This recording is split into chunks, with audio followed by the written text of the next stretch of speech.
Hello, beautiful women of the Activated Woman Collective. I'm getting ready for my dance performance today, or recording, so that's why we're like a little extra glittery. But I felt inspired to come live in this group. It's been maybe like a week or two that I've not come live, but I wanted to come on here and just tell you something that I think all women need to hear, especially those who are dating, getting back into the love and relationship space. So if you're here, please say hi. I'm just gonna pull up a little stool right here so I can sit down. So there's something that all women need to hear when it comes to love and dating and relationships, especially when it comes to men, because men are very different than women. And I think that a lot of us assume that their needs, their desires, the way that they love to be courted or want to be moved towards would be the same as the way that we women do, and it's just not the case. So women are more complicated ones. We play more games, we have more of the emotion, we have more of the overthinking element when it comes to dating and relationships. We'll think, I wonder why he isn't doing this, or I wonder why he's doing this behavior, maybe because it's this, maybe he's thinking this, and we overthink all of these things.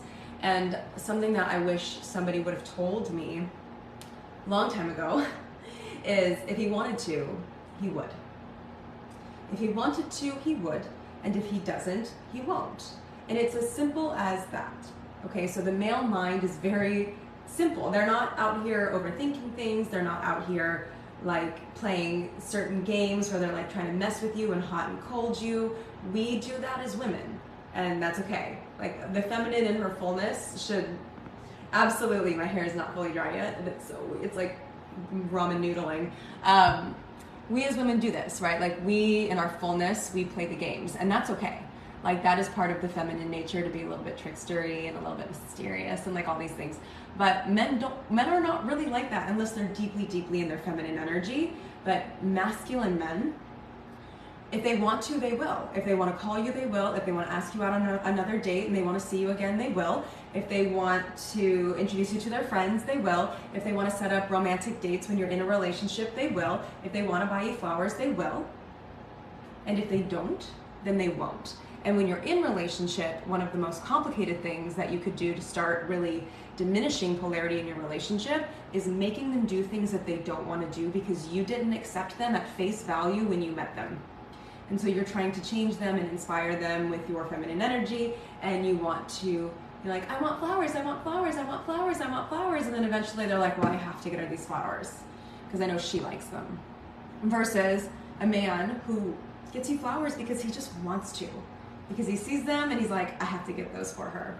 It's a very different experience, but we have to also fine-tune your picker from the beginning so that you can really see who is a divine masculine man who is willing to invest in you from the beginning, because the beginning tells you everything you need to know. We can spot the red flags from the beginning, and we women are incredible at building stories around essentially making excuses for why they're not behaving in a certain way or why they are behaving in a certain way. Well, he's tired, he works a lot, his mom's going through a lot, oh, his sister's pregnant and he's really focused on her, oh, I know his friend just lost his uncle, so that's like a whole thing. So like we make up a lot of excuses for these men, and it's hard to hear at first because we're like, no, but all these things are real.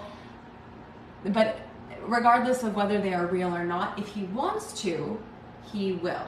If he's going through a hard time and he still wants you, he will move towards you. And if he doesn't see the value or want to make the investment in you from the top, from the beginning, that's really good information. Yeah, and so we shouldn't be trying to drag men behind us, hoping that eventually they'll catch up. Hoping that eventually they'll catch on, they'll fall in love, and they'll get all the things that we want to do, because what's gonna happen is in a year, 2 years, 5 years, you're still gonna be dragging that man.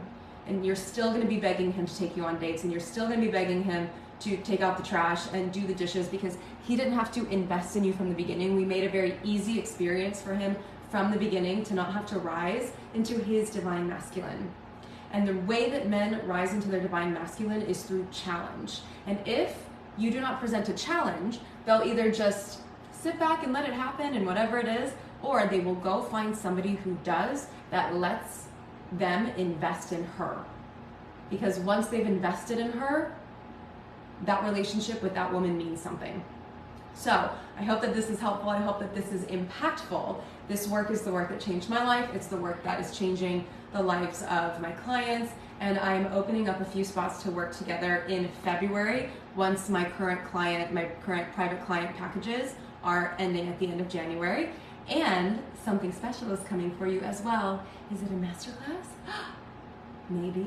Is it something more than a masterclass?